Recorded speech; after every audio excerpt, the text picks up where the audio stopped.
Okay मेरो आवाज आइरहेको होला है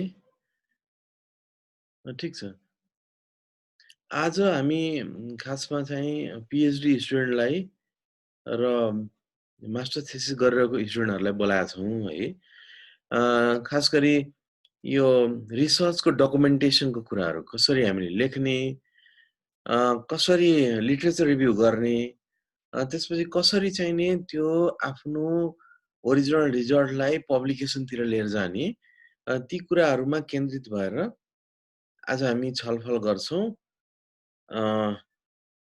त्यसको लागि मैले स्लाइड सेयर गरेँ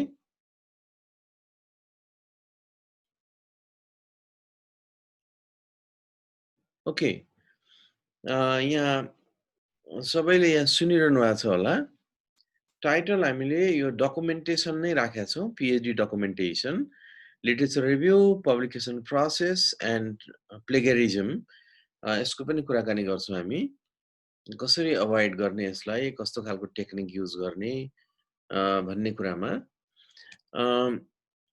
पहिले म थोरै यस्तो खालको 3टा कन्टेन्ट राखेको छु रिडिङ एन्ड राइटिङ लिटरेचर कसरी लिटरेचर पढ्ने कसरी पढेको कुरालाई डाइजेस्ट गर्ने कसरी लेख्ने त्यसपछि अल्टिमेटली आफ्नो डकुमेन्टेसन कसरी गर्ने लिटरेचर रिभ्यू कसरी गर्ने र आएको रिजल्टहरूलाई इन्टरप्रिटेसन गरिसकेपछि आफ्नो कुनै रिसर्च कुनै लेभलसम्म पुगिसकेपछि त्यसलाई पब्लिकेसनको लागि कसरी सोच्ने कसरी प्रोसेस गर्ने त्यसपछि अब यो अभियसली यो प्रोसेसमा चाहिँ रिडिङ राइटिङ हुन्छ वर्कको पनि हामीले गरेको वर्कलाई चाहिँ डकुमेन्टेसनमा लगिन्छ त्यसले गर्दाखेरि हामीले यो कुरालाई एकदमै ध्यान दिनुपर्ने हुन्छ प्लेगरिजम कसरी यसलाई ह्यान्डल गर्ने यो कुराहरू हामी डिस्कस गर्छौँ सबभन्दा पहिले त लिटरेचर रिभ्यूमा जाउँ सबैजना यहाँ पिएचडी स्टुडेन्टहरू हुनुहुन्छ मास्टर थेसिस स्टुडेन्टहरू हुनुहुन्छ 4th सेमेस्टरको 3rd सेमेस्टरको सबैजनालाई तपाईँहरूको सुपरभाइजरले यो एरियामा हामी काम गर्छौँ यो लिटरेचर पढ अथवा यो किताब पढ भनेर दिएको हुनुपर्छ अथवा त्यसो नगरेर आफैले आफ्नो एरिया एक्सप्लोर गर्नुभएको छ कसैले म यसमा रिसर्च गर्छु भनेर भन्नुभएको छ डिसाइड गरेको छ भने त्यो मोटिभेसनल फ्याक्टरहरूबाट प्रेरित भएर केही लिटरेचरहरू तपाईँसँग छ केही बुकहरू छ त्यो तपाईँले पढ्न सुरु गर्नुभएको छ so you have started reading literatures as well as books, related books, review articles. त्यो अवस्थामा हामी सबैजना छौँ अथवा त्यो अवस्थाबाट हामीले क्रस गरेर हामीले आफ्नो लिटरेचर रिभ्यू लेख्ने प्रोसेसमा छौँ अथवा लेखिसकेका छौँ त्यो म एज्युम गर्छु सबैजनामा अब त्यसमा पढ्दाखेरि के कुरा ध्यान राख्ने भन्दा यो 4वटा कुरालाई जहिले पनि हामीले सोच्नुपर्छ अथवा यो साइड बाई साइड यो ध्यानमा राख्नुपर्छ सबभन्दा पहिले what were the research aim of the literature कुनै कुरा हामीले पढ्न थाल्यौँ लिटरेचर रिभ्यू भन्ने हुनाले मैले लिटरेचर लेखेँ लिटरेचर होस् अथवा बुकहरू होस् what were the research aim of this literature जुन लिटरेचर पढ्न थाल्नु भएको छ त्यसको रिसर्च एम के हो त्यो तपाईँले पत्ता लगाउनुपर्छ त्यो तपाईँले थाहा पाएर राख्नुपर्छ is the research aim achieved aim राख्या हुन्छ यो कुरा गर्ने भनेर त्यो एचिभ पार्सियली हुन सक्छ अथवा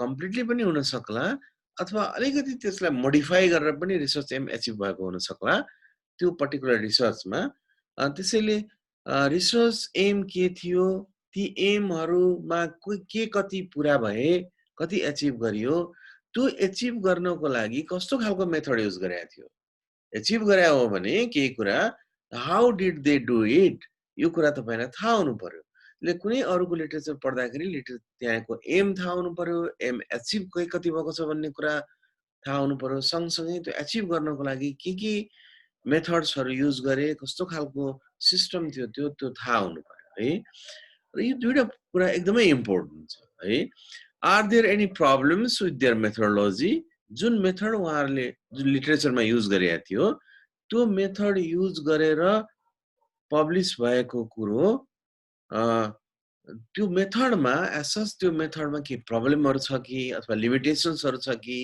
तपाईले पढ्नु भएको लिटरेचरको जसमा केही रिजल्टहरु आएको छ त्यो रिजल्ट आउनको लागि युज गरेको मेथोडोलोजीको बारेमा तपाईले जान्न खोज्नुपर्छ। त्यो मेथोडोलोजीको लिमिटेशन्स के हो, त्यो मेथोडोलोजी लाई तपाईले बुझ्नुपर्छ। So these three are very important parts. First, you need to understand what are the research aims, and second is you need to find out whether research aim has been achieved or not. And in addition, you should know how they achieved their research aim. Are there any problems with their methodology? You should understand this. Was it a strong or weak research model? This is very subjective. यो कुरा चाहिँ तपाईले आफ्नो रिसर्चको लागि केही thing गरे हुन्छ नि, यो त अरूको लिटरेचर पढाए हो, त्यो थिङ गरेको डिरेक्सनमा तपाई आफू जान खोज्नुहुन्छ अथवा थिङ गरेको कुरालाई सेन्टरमा राखेर यो लिटरेचरबाट केही कुरा ड्रा गर्न खोज्नुहुन्छ। त्यसको कन्टेक्स्टमा त्यसको रिलेटिभमा तपाईले यो लिटरेचरमा युज भएको मोडेललाई तपाईले आँक्नुहुन्छ। त्यो स्ट्रङ पनि हुन सक्छ, वीक पनि हुन सक्छ। This is very subjective. these are usually summative, यिनीहरु figurative टाइपको हो। भनेको त्यहाँनिर रिसर्च एम के थियो तपाईले बुझ्नु पर्छ, त्यही नै हो। त्यसपछि रिसर्च एम अचिभ भयो कि भएन त्यो पनि तपाईले बुझ्नु पर्छ। त्यो तपाईले पनि र अर्को तपाईको साथीले पनि त्यही कुरा नै बुझ्नु, त्यही कुरा नै आउँछ यहाँ। मेथोडोलोजीको लिमिटेसन पनि त्यही कुरा हुन्छ। तर यो मोडेल कस्तो थियो भन्ने कुरा चाहिँ सब्जेक्टिभ हुन सक्छ, आफ्नो आफ्नो हुन सक्छ। यसैले कुनै पनि लिटरेचर पढ्न थाल्दाखेरि त्यसलाई इन्ट्रोडक्सन देखि खुरु पढ्ने, तपाईको सुपरभाइजरले कसरी सजेस्ट गर्नुहुन्छ है, म चाहिँ कसरी सजेस्ट गर्छु भने आफ्नो स्टुडेन्टहरुलाई एब्स्ट्र्याक्ट नपढ्नुस् सुरुमा भन्छु। म भन्छु सबभन्दा पहिले मेथोडोलोजी पढ्नुस् र मेथोडोलोजीमा युज भएको रेफरेन्सेसहरु जुन छ नि त्यो रेफरेन्सेस मध्ये इम्पोर्टेन्ट रेफरेन्सेस तपाईलाई कुनै लागेको छ भने त्यो रेफरेन्स पढ्नुस्, त्यो रेफरेन्सको इन्ट्रोडक्सन पढ्नुस्।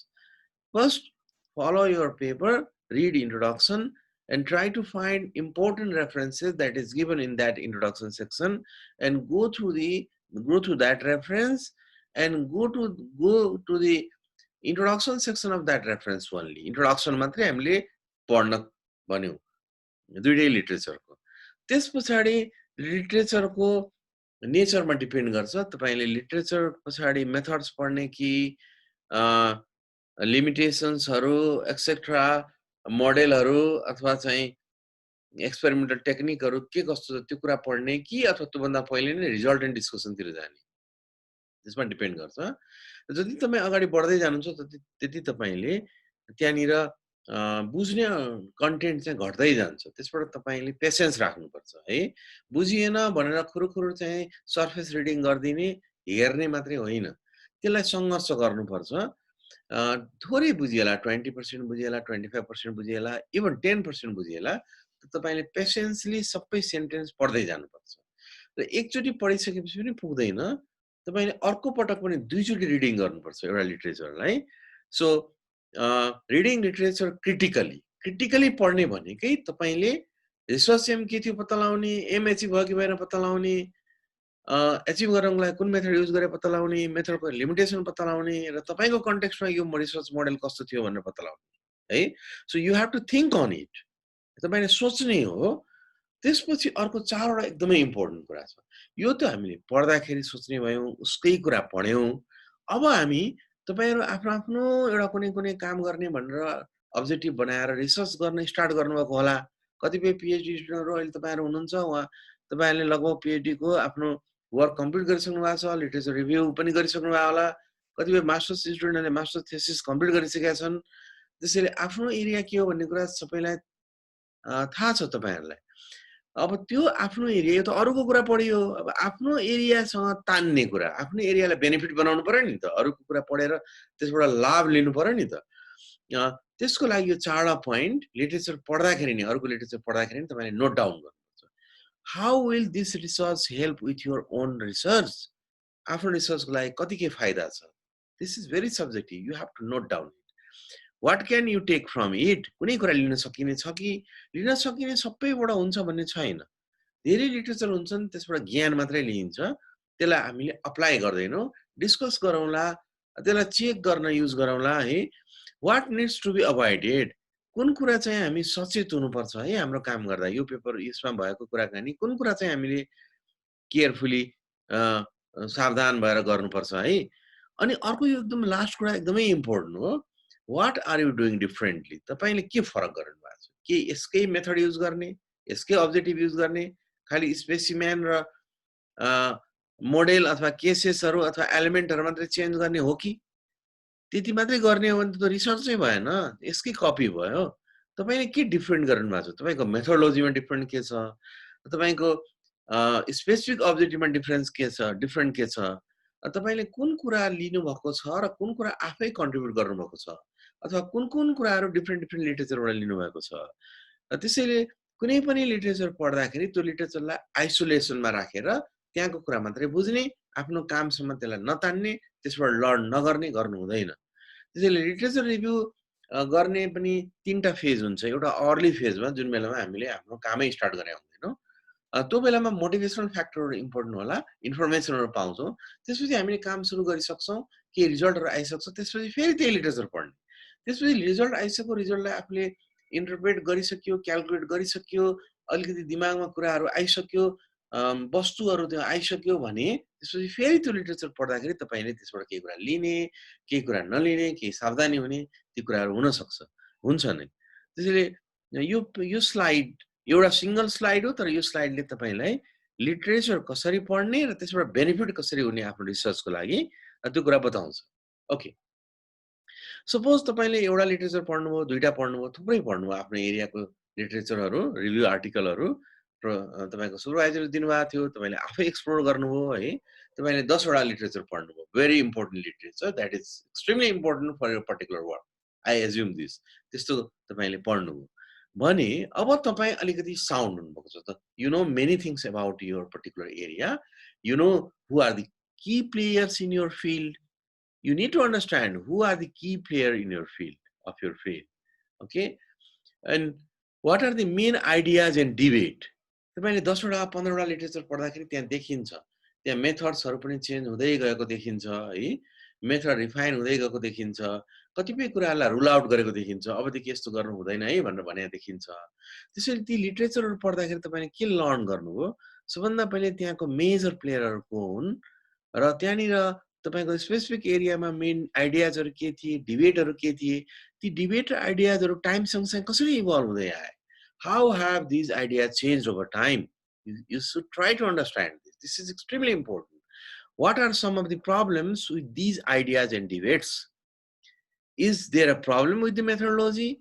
Methodology को इभोल्युसन एकदमै इम्पोर्टेन्ट हुन्छ रिसर्चमा, किनभने काम गर्ने भनेको कुनै न कुनै मेथडै युज गरेर काम गर्ने हो।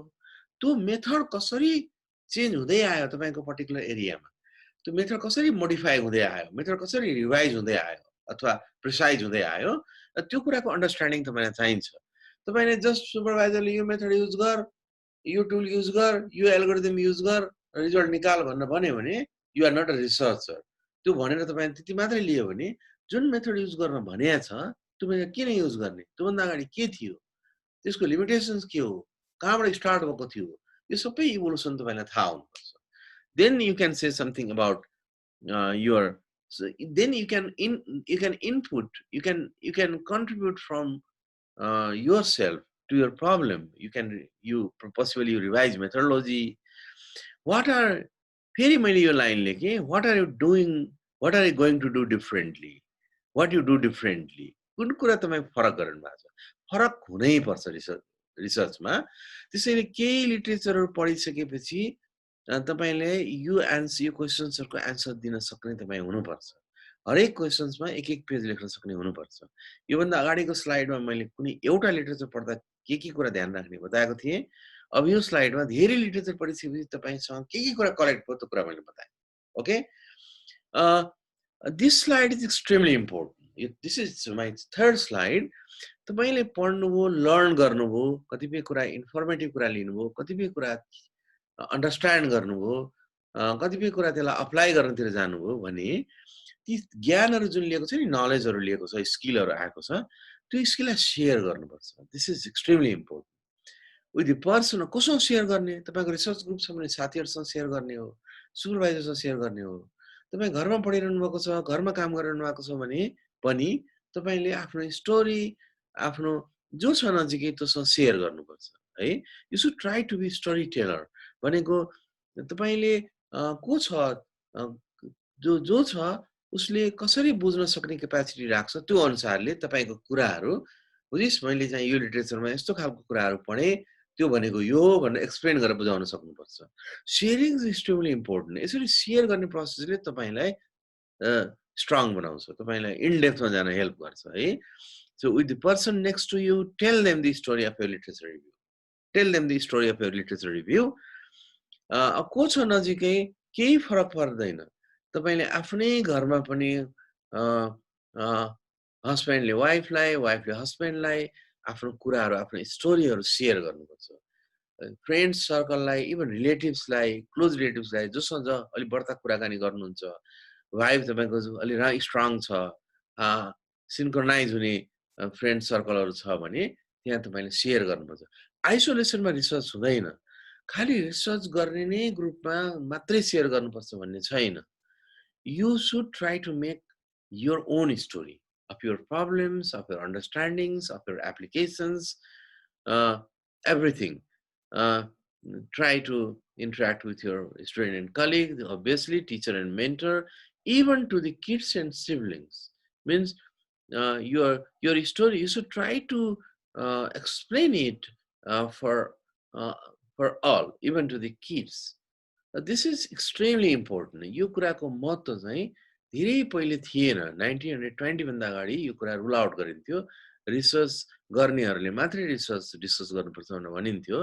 अहिले आएर हेऱ्यो भने के भनिन्छ भने आफ्नो ग्रुपभित्र तपाईँले 50% सेयरिङ गर्नुभएको छ भने बाँकी 50% तपाईँले सोसाइटीमा सेयरिङ गर्नुहोस्, तपाईँको आफ्नो पेरिफेरी नेबरमा सेयरिङ गर्नुहोस्, आफ्नो सर्कलमा सेयर गर्नुहोस्। तपाईँ even if you don't have anybody, if you don't have कोही पनि छैन भने तपाईँले आफू नजिक के छ आफै एक्लै सेयर गरे पनि हुन्छ, एक्लै बोलेर सुनाए पनि हुन्छ। वाललाई, टेबललाई, जे जस्तो वरिपरि छ त्यो झन् इजी हुन्छ। तपाईँले आफ्नो किसिमले एक्चुअली बोल्नुहुन्छ। You should speak, you should share something to get some input. Okay, अब यति कुरा लिटरेचर पढियो, एउटा पढियो, त्यसपछि अरू धेरै पढियो र यसलाई सेयर पनि गर्यो भने तपाईँ अब लेख्न सक्नुहुन्छ। You can plan for the review. तपाईँ लिटरेचर रिभ्यू गर्न सक्नुहुन्छ। त रिभ्यू कसरी गर्ने, यसमा तपाईँलाई प्रोबाब्ली रिसर्च ग्रुपको अथवा सुपरभाइजरको सजेसन चाहिन्छ। तपाईँको स्पेसिफिक एरियालाई हेरेर कसरी अर्गनाइज गर्ने, त्यो अन्डरस्ट्यान्डिङहरू, त्यो लर्निङहरू कसरी अर्गनाइज गर्ने। यसमा डिफ्रेन्ट एरियामा डिफ्रेन्ट खालको मोडालिटीहरू एक्जिस्ट हुन सक्छन्।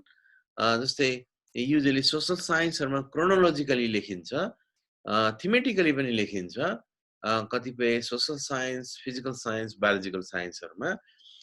र रिसेन्टली चाहिँ यो तीनवटा इम्पोर्टेन्ट अहिलेको नयाँ लास्ट 20 इयर्सको हाई ऱ्याङ्क जर्नलहरूको लिटरेचर रिभ्यूहरू हेऱ्यो भने अथवा राम्रो राम्रो पिएचडीहरूको लिटरेचर रिभ्यू हेऱ्यो भने त्यहाँनिर ट्रेन्ड्सबाट स्टार्ट हुन्छ, अप्रोचेसबाट स्टार्ट हुन्छ, टेक्निक्सबाट स्टार्ट हुन्छ। लिटरेचर रिभ्यू सेक्सन टेक्निक्सहरू कसरी चेन्ज हुँदै आयो, अन्डरस्ट्यान्डिङहरू, ट्रेन्ड्सहरू चेन्ज कसरी हुँदै आयो, मेजर डिबेट्सहरू, कन्ट्रोभर्सिजहरूबाट स्टार्ट गर्छन् है। Probably the combination of these, यिनीहरूको कम्बिनेसनबाट स्टार्ट हुन्छ। साइन्समा युजली क्रोनोलोजिकली लिटरेचर रिभ्यू गरेर एकदमै एक्सट्रिमली पुअर मानिन्छ है। Thematically is much better than chronologically. तर पनि हामीले सर्टेन ब्लकहरूमा, सर्टेन सेक्टरहरूमा क्रोनोलोजिकली जानुपर्ने हुन्छ। एज ए होल्स ओभरभ्यू गर्दाखेरि क्रोनोलोजिकली नगए पनि सेक्टर वाइज चाहिँ क्रोनोलोजिकली जानुपर्ने हुनसक्छ। Okay, so writing the review start with an overview. First of all you need to start with an overview. Overview भनेको के हो, माथि उडेर चरा हेर्ने जस्तो, बर्ड्स आई भ्यू जस्तो समग्र रूपमा सबै कुरालाई हेर्ने, ओभरभ्यू गर्ने। सो सबभन्दा पहिला ओभरभ्यू गर्नुपर्छ। तपाईँले 10वटा लिटरेचर पढ्नु हो भने 10वटा लिटरेचरको कुराकानीलाई एउटा प्याराग्राफमा ओभरभ्यू गर्न सक्नुपर्छ। This is a very critical thing, but you should do it in the beginning or at the end. Decide on organising principle. यो स्लाइडभन्दा अगाडि हामीले भनेको थियौँ नि कसरी अर्गनाइज गर्ने, थिमेटिक जाने कि ट्रेन्डबाट जाने कि मेथोडोलोजी डिस्कस गर्दै जाने कि कतिपय कुराहरुमा क्रोनोलोजिकली जाने कि कन्ट्रोभर्सीजलाई युज गर्ने कि यो कुरा कसरी गर्ने भन्ने कुरा डिसाइड गर्नु। ओभरभ्यू त गर्नु पर्यो, त्यसपछि लेख्न स्टार्ट गर्दा डिसाइड गर्नु पर्यो। अब त्यसपछि हेडिङ्स र सब हेडिङ्स बनाउने काम तपाईको हो। तपाईको स्पेसिफिक एरियाले तपाईलाई डिपेन्ड गर्छ। यसमा सुपरभाइजरलाई अथवा चाहिँ तपाईको ग्रुप मेम्बरहरुसँग सजेसन लिनु हुँदैन भन्छु म है। तपाईले आफ्नो अन्डरस्ट्यान्डिङको हेडिङ्स र सब हेडिङ आफै बनाउनु पर्छ। बनाइसकेपछि सुपरभाइजरसँग अथवा आफ्नो कलिगहरुसँग डिस्कस गर्ने र आफूलाई जस्टिफाई गर्न खोज्ने हो। नत्र भने अरूले बनाएको हेडिङ्सहरुमा तपाईको फ्लो हुँदैन, तपाई जान सक्नुहुन्न। Okay, so provide summative side spots of where your argument is leading. So this is important. This should be connected with your own understandings as well as headings that you have made for your different sections of your literature review. So provide summative signposts of your argument, where your argument is leading. Summarize your review. Highlight gap in research. Okay, this gap is very important. Research gap भनेको तपाईले literature review किन गर्नु भएको छ भने यो कुराहरु भयो, यो कुराहरु गर्न बाँकी छ अथवा यो कुरा यो मेथडबाट यो एंगलबाट हेरिया छैन, यसरी हेर्दा यो कुरा आउला. You need to find out loophole. You need to find out gap, genuine gap, research gap. We usually say research gap. त्यो रिसर्च ग्याप पत्ता लगाउँदै जाने हो तपाईको राइटिङ लिटरेचर रिभ्यूमै र अल्टिमेटली यही ग्यापको कलेक्सनले तपाईको रिसर्च हाइपोथेसिस बन्छ. ओके, रिसर्च हाइपोथेसिस बन्छ जुन चाहिँ इम्पोर्टेन्ट हुन्छ तपाईको उसको लागि पछिसम्मको प्रोसेसको लागि. ओके, सो म यहाँ के कुरा अलिकति थोरै रिभाइज गरौँ.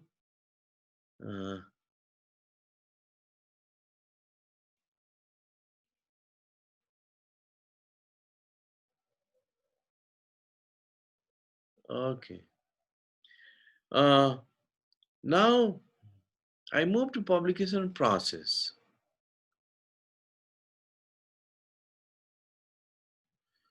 अब तपाईले के काम गर्नुभयो, लिटरेचर रिभ्यू लेख्नुभयो र आफ्नो वर्क पनि कम्प्लिट गर्नुभयो सपोज अथवा एउटा सर्टेन स्टेजसम्म कम्प्लिट गर्नुभयो भने अब तपाई के गर्नुहुन्छ भने लेख्न सुरु गर्नुहुन्छ. के लेख्न सुरु गर्नुहुन्छ?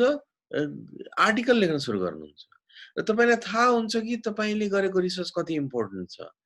अरूको लिटरेचर पढ्नु भएको छ तपाईले, त्यसैले तपाईले अनुमान गर्न सक्नुहुन्छ कि तपाईको रिजल्ट कति इम्पोर्टेन्ट छ. त्यसको आधारबाट तपाई कुन लिटरेचरमा पब्लिश गर्ने, कुन जर्नलमा पब्लिश गर्ने भनेर डिसाइड गर्नुहुन्छ. ओके, अब त्यो तपाईको काम कस्तो हो, how to rate your research findings. तपाईले गरेको कामलाई रेट तपाईले आफैलाई गर्नुपर्ने हुन्छ. So honestly you should rate your research finding yourself in the beginning. तपाईले यो कुरा केही कुराहरुको एन्सर दिनुपर्ने हुन्छ. Are you discovered new physics? के नयाँ कुरा नै तपाईले निकाले साच्चै हो त टु एड्रेस योर प्रब्लम? अथवा are your research model original? तपाईले आफ्नो मोडेल आफै बनाउनु भएको हो कि अरूको मोडेल युज गरेर त्यसलाई सर्टेन मोडिफाई गरेको होइन, आफ्नै ओरिजिनल मोडेल हो? अथवा चाहिँ are your methodology completely new? यो तीनटै कुरा न्यूसँग डिपेन्डेन्ट छ.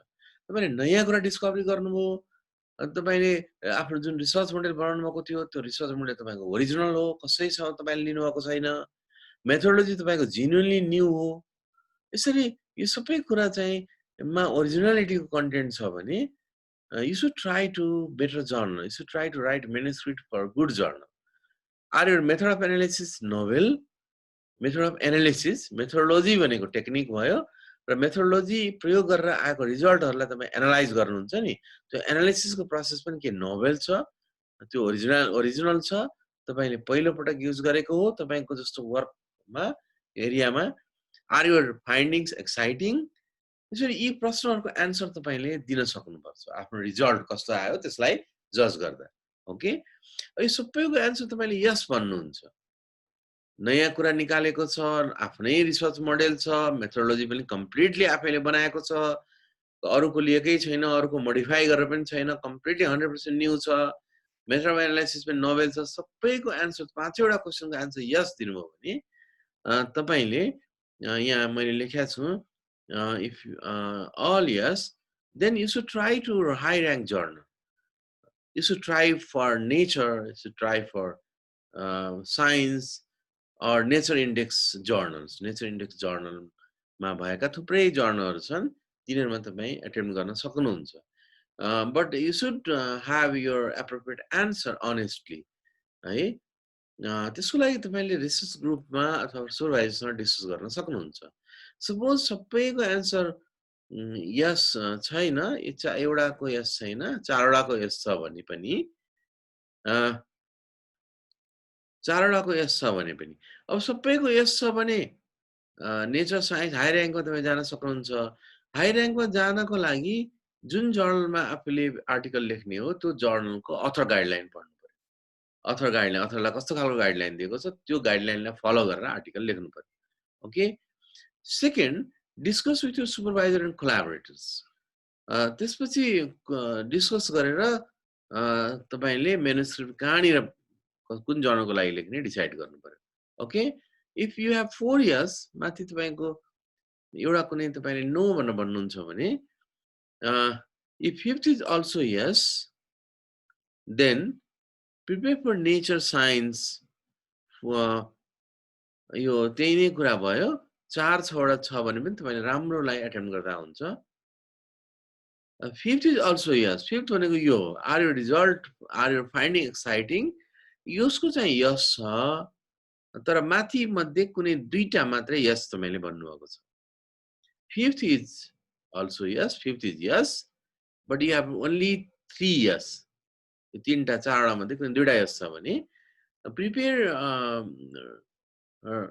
your article for Q1 journal or otherwise Q2 journal, quartile 1 rank journal or quartile 2 rank journal.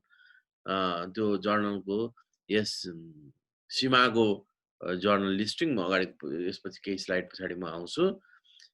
यो त कुरा त्यही हो, जुन जर्नलको लागि आफूले डिसाइड गरिन्छ त्यो अनुसारले हामीले त्यो जर्नलको अथर गाइडलाइन डिटेलमा पढ्नु पर्यो. त्यस पछाडि हामीले सुपरभाइजर र रिसर्च ग्रुपमा डिस्कस गर्नु पर्यो, कोलाबोरेटरसँग डिस्कस गर्नु पर्यो. If you have only 2 years, दुईटा मात्रै यस छ, 5 वटा मध्ये दुईटा मात्रै तपाईले यस राख्नु भएको छ भने prepare your article for Q2 or Q3 rank journal, not for Q1 and not for Nature Index journal. If you have only 1 yes, यसमा पनि त्यही कुरा हो. If you have only 1 yes, then prepare for Q4 rank journal or Nepal star rated journal. Nepal को बारेमा धेरैलाई थाहा होला, म अलिकति बताउँछु. जर्नल जुन पनि जर्नलको लागि आर्टिकल लेख्नु भन्दा पहिले अथर गाइडलाइन पढ्नु पर्यो. त्यो अनुसारले हामीले म्यानुस्क्रिप्ट लेख्न स्टार्ट गर्नु पर्यो र म्यानुस्क्रिप्ट लेख्न भन्दा पहिले हामीले सुपरभाइजर र कोलाबोरेटरसँग डिस्कस गर्नु पर्यो. यो कुराहरु हामी यसमा रिजल्ट यो पेपरमा यो कुराहरु राख्न गइराछौं. Okay. If your answer is no to all questions, सबैको आन्सर तपाईको नो छ भने do not publish it. त्यसपछि तपाईले कन्टिन्यू वर्किङ, काम अझै गर्नुस्, रिभाइज गर्नुस्, बेटर मेथड युज गर्नुस्, प्रोबेबली रिसर्च ग्याप अझै फाइन्ड आउट गर्नुस्, प्रिसाइज हुनुस्, continue working to get at least 1 yes, एउटा yes नभइकन. Do not publish in those journals which are not in Simago or Nepal with star. सिमागोमा listing भएको जर्नलमा publish गर्न ट्राई गर्नु भएको छ भने that's very good. Otherwise check with this नेप्जोलमा चाहिँ नि भएको, नेप्जोलमा पनि कमसेकम एउटा सिंगल स्टार रेटेड जर्नल छ भने पब्लिश गर्दा हुन्छ, नत्र भने अनइम्पोर्टेन्ट जर्नलमा पब्लिश गर्नु भनेको समयको बर्बादी भन्छु म त, है. All self rated journals are fake. धेरै जर्नल देखिन्छ आफैले मेरो यति इम्प्याक्ट फ्याक्टर यो र्याङ्कको ओ र्याङ्कको भनेर लेख्या हुन्छ, त्यो जर्नलमा पब्लिश नगर्नुस्. ओके.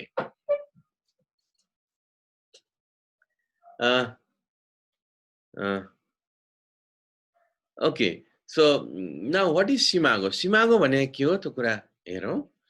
सीमाको हाम्रो यो टियुमा पनि र अन्तर्राष्ट्रिय स्तरमा हेऱ्यो भने धेरै विश्वविद्यालयहरूमा यो खालको यो स्ट्यान्डर्डाइज गर्ने एउटा सिस्टम हो, डेटाबेस सेन्टर हो, इन्डिकेटर हो, यसलाई रेकग्नाइज गरेको छ। इभन हाम्रो त्रिवी सेवा आयोगले पनि हाम्रो रातो किताबमा पनि सीमाको भनेर ठाउँ ठाउँमा लेखिएको छ। सीमाको journal rank or SJR indicator is a measure of scientific influence of scholarly journals that accounts for both the number of citations received by a journal and the number of patents come from it. त्यो journal कति high र्याङ्कको छ, कति त्यहाँ important कुराहरू छापिएका छन्, कति त्यहाँनिर भएको कुराहरू साइट गरेका छ अरूले, र ती आर्टिकलहरूबाट तिनले आर्टिकलहरूले गरेको नयाँ नयाँ कुराहरूबाट कतिवटा पेटेन्ट फाइल भएको छ। यसको आधारबाट जर्नलहरूले र्याङ्क पाउँछन् अथवा जर्नलले स्कोर पाउँछन्, जसलाई हामी एसजिआर स्कोर भनेर भन्छौँ। SGR indicator provides an alternative to the impact factor. पहिले impact factor भनेर भनिन्थ्यो, अब SGR भनेर भनिन्छ है। Or average citations per document in a 2-year period. पछिल्लो 2 वर्षमा भएको एभरेज साइटेसन यो वेब पेजमा गयो भने हामीले यस्तो खालको इन्टरफेस देख्छौँ। SJR, सीमाको जर्नल एन्ड कन्ट्री र्याङ्क, यहाँ तपाईँले टाइप गर्नुपर्ने हुन्छ। सपोज तपाईँले यहाँनिर यो ठाउँमा ISST journal of applied physics भनेर टाइप गर्नु। यो चाहिँ नि इन्डियाबाट पब्लिस हुने एउटा अनलाइन जर्नल हो, जसमा धेरै छिटो पब्लिस हुन्छ, रेफरिङ त्यति राम्रोसँग हुँदैन, एडिटिङ मात्रै हुन्छ, सर्टेन केही एमाउन्ट पैसा लिन्छ र पब्लिस गर्ने चलन हाम्रो व्यापक छ। यसलाई टाइप गरेर एसजिआरमा हेऱ्यो भने के पाउँछ भने sorry no result were found भनेको यो जर्नलको एसजिआर स्कोर चाहिँ 0 छ, यस्तो जर्नलमा पब्लिस गर्नु हुँदैन मैले भन्न खोजेँ। सपोज तपाईँले यहाँनिर यो हटाउनु भयो र Indian journal of pure and applied physics भनेर टाइप गर्नु।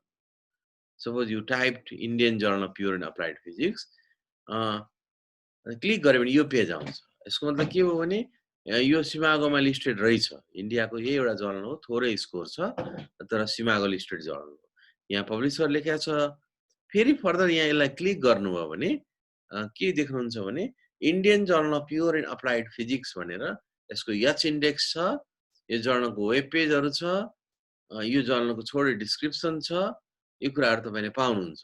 सँगसँगै यो जर्नलको एसजिआर स्कोर कति हो र कुन वर्षमा कति स्कोर थियो भन्ने कुरा पनि पाउनुहुन्छ।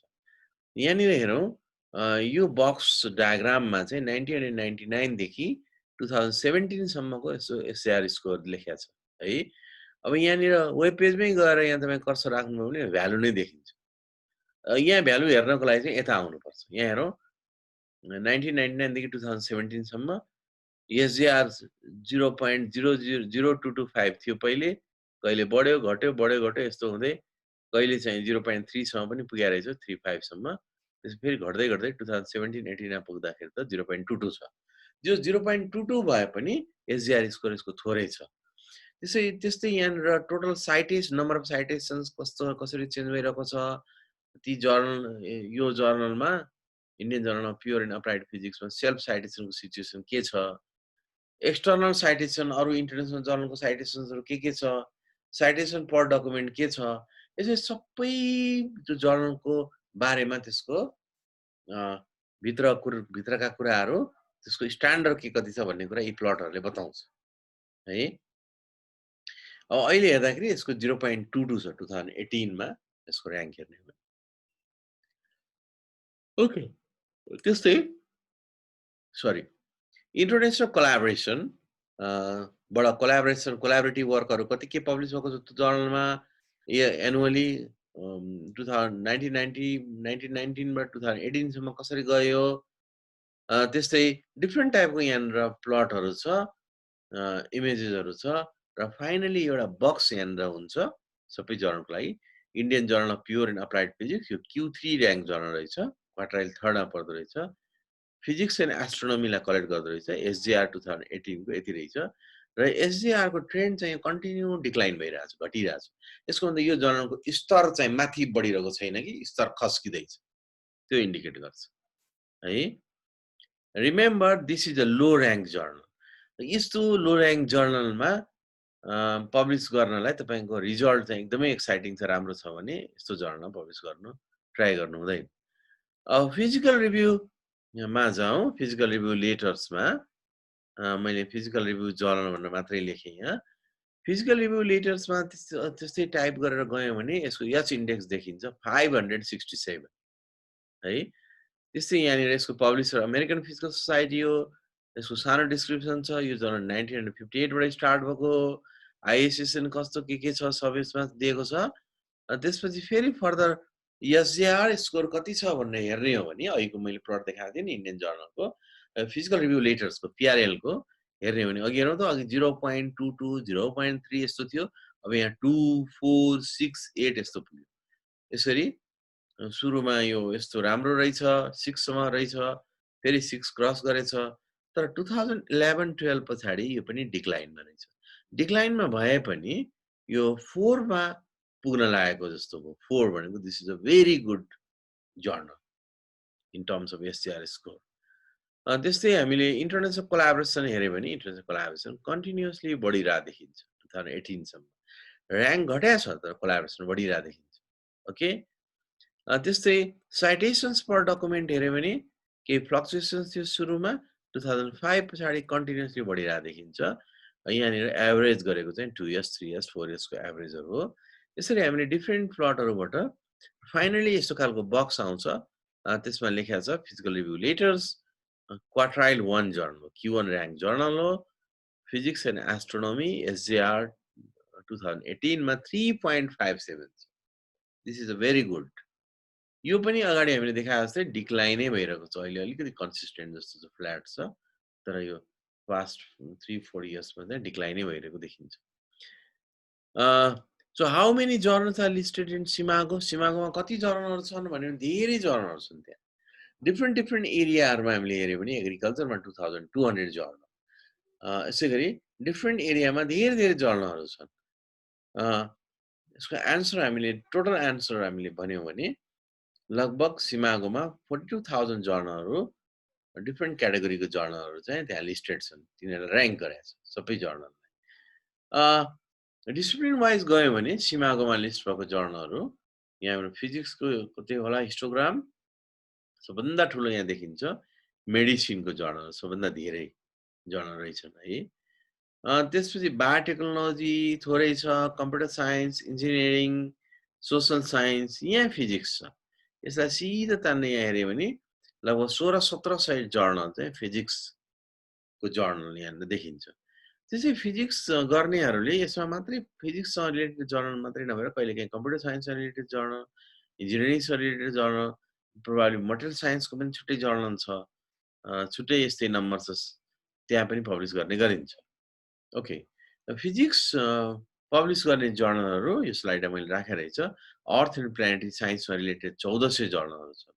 इन्भाइरोमेन्टल साइन्समा 1582, मटेरियल साइन्समा 1500, फिजिक्स एन्ड एस्ट्रोनोमीको 1600। त्यसैले फिजिक्सको डिफ्रेन्ट डिसिप्लिनहरूमा रिसर्च गर्दाखेरि यो 4वटा डिसिप्लिनमा पर्छ। यसलाई सबैलाई कम्बाइन गर्ने हो भने अलमोस्ट 6000 जर्नलहरू देखिन्छ। 6000 जर्नलहरू छन् फिजिक्ससँग रिलेटेडहरू जुन सिमागोमा लिस्टेड छन्। त्यसै यति धेरै जर्नल हुँदा पनि हामीले चाहिँ नि सिमागोमा लिस्टेडै नभएको जर्नल, अनलाइन पब्लिस हुने जर्नल, पैसा तिरेर पब्लिस गर्ने जर्नल, त्यस्तो जर्नल पब्लिस गर्नुहुन्छ हुँदैन। त्यसैले सिमागो अझै यहाँ दुईटा मैले फेरि एड गरेँ। इनर्जी सेक्टरसँग रिलेटेड जर्नलहरू पनि 1000 भन्दा बढ्ता छन्। यहाँ पनि फिजिक्सको केही आर्टिकलहरू, स्ट्याटिस्टिक्स एन्ड डेटा साइन्ससँग रिलेटेड पनि फिजिक्सको आर्टिकलहरू यहाँ एडजस्ट हुन सक्छन्। So altogether you can have access, you can explore with 6000 plus 1500 journals. Okay, अब यो नेप्जोल भनेको चाहिँ, नेप भनेको अभियसली नेपाल हो, यो भनेको जर्नल को हो। नेप्जोल भनेको चाहिँ यो जोल भनेको युकेले मेन्टेन गरे एउटा सर्टेन स्ट्यान्डर्डमा पुगेको, सबै संसारभरिको देशहरूको जर्नलहरूलाई चाहिँ सर्टेन स्ट्यान्डर्डमा पुर्याउनुपर्छ भनेर एउटा क्याम्पेन हो। यो क्याम्पेन स्टार्ट भएको 15-16 वर्ष भइसक्यो। नेपालमा पनि नेप्जोल छ जसलाई सेन्ट्रल लाइब्रेरीले मेन्टेन गर्छ। त यसको फाइनल रुल्स एन्ड रेगुलेसन्स यसलाई कन्ट्रोल गर्ने चाहिँ नि युके को एउटा सोसाइटी छ, त्यसले कन्ट्रोल गर्छ। अहिले हामीले हेऱ्यौँ भने नेप्जोलमा चाहिँ 176 जर्नलहरू छन्, नेपालको जर्नलहरू लिस्टेड इन नेप्जोल। आर्टिकल थुप्रो छन्, यो सबै फ्रीली एभाइलेबल छ। यही वेब पेजमा गयो भने यसको इन्फर्मेसनहरू देखिन्छ। अब नेप्जोलमा पनि डिफ्रेन्ट खालका जर्नलहरू छन्, यो नेपालबाट पब्लिस हुने जर्नलहरू मोस्टली है। नेप्जोल विथ डबल स्टार, नेप्जोलमा गइसकेपछि नि जर्नलको स्ट्यान्डर्ड बढ्दै गयो भने स्टार पाइन्छ, डबल स्टारसम्म पुग्छ। डबल स्टार पाएको 19 वटा जर्नल रहेछ 176 मध्ये, सिंगल स्टार पाएको 11 वटा छ। नेप्जोल वर्किङ टुवार्ड्स स्टारतिर वर्क गरिरहेको चाहिँ 46 है। नेप्जोल इन्ट्री मात्रै भएको 68 छ। नेप्जोलमा गयो, इन्ट्री गर्यो, नेप्जोलको रुल अनुसारले आर्टिकल एउटा इस्यु दुईटा इस्यु निकाल्यो, त्यसपछि निकाल्न सकेन, इनएक्टिभ स्ट्याटसमा जान्छ। कन्टिन्यू भइरह्यो भने चाहिँ यसरी माथि उक्लिँदै जान्छ है। त्यस्तै फिजिकल सोसाइटीको जर्नल मेरो विचारमा सायद सिंगल स्टारसम्म पुगेको थियो एक जमानामा, अहिले खस्किँदै नेप्जोल इनएक्टिभ भएको छ। ओके, यसरी डबल स्टार, सिंगल स्टार यस्तो खालको स्टाटस दिएको हुन्छ। अब हामीसँग यहाँनिर भएको जर्नलहरू जुन तपाईँहरू अहिले फिजिक्सकै स्टुडेन्टहरू हुनुहुन्छ, फिजिक्सकै PhD मास्टर्स स्टुडेन्ट हुनुहुन्छ, त्यसलाई हेर्ने हो भने डबल स्टार पाएको जर्नलहरू चाहिँ हाम्रो एउटा विवेचना भन्ने छ, विराटनगरबाट पब्लिस हुन्छ, महेन्द्र मोरङ आदर्श मल्टिपल कलेजबाट। त्यो जर्नल 16th भोल्युम निकालिसकेको छ, यसको स्टाटस डबल स्टार हो। त्यस्तै अर्को इन्टरनेसनल जर्नल अफ इन्भाइरोमेन्ट भन्ने रहेछ, यो कुनै प्राइभेट इन्स्टिट्युसनले पब्लिस गरे हो। Journal of education and research non technical केयुको एउटा मात्र जर्नल छ यो लिस्टमा जुन चाहिँ डबल स्टार पाएको छ, जुन एजुकेसनको journal. Journal of science and technology, institute of science and technology, यो हाम्रो डिन अफिसबाट पब्लिस गर्ने जर्नल हो, journal of institute of science and technology. यसको 20औं भोल्युम निस्किन्छ, अहिले 21 भोल्युम निस्किने प्रोसेसमा छ। यो TUS पब्लिसर हो। This is a very good journal, Vivechana is very good journal. In our context, journal of Nepal agriculture research council, Nepali journal of statistics, central department of स्ट्याटिस्टिक्सले publish गरिरहेको जर्नल पनि 3rd भोल्युम मात्रै छ, तर नेप्जोलको डबल स्टार पाइसकेको छ। Okay, so Nepali journal listed in NepJOL with double stars, त्यसको मैले जस्ट आउटलुक मात्रै यसमा राखेँ।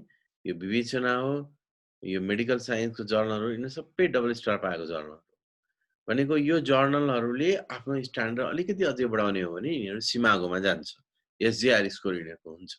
SJR स्कोर भनेको इन्टरनेसनल जर्नलको क्याटेगोरीमा जान्छ यिनीहरू है। प्रोबाब्ली विवेचना र यो journal of institute of science and technology, यो दुईटा चाहिँ within few years we can see in SJR मा हामी पाउन सक्छौँ यो दुईटालाई। मेडिकल साइन्सको पनि अरू धेरै प्रोसेसमा छ। त्यस्तै मैले यसमा पनि अरू बाँकी रहेको जर्नलहरू जसले डबल स्टार पाएका छन् नेप्जोल आम्बाको, त्यसको जस्ट फ्रन्ट पेज राखेँ, लेटेस्ट इस्युको। Okay, now probably I should stop because I have planned for another talk regarding this plagiarism.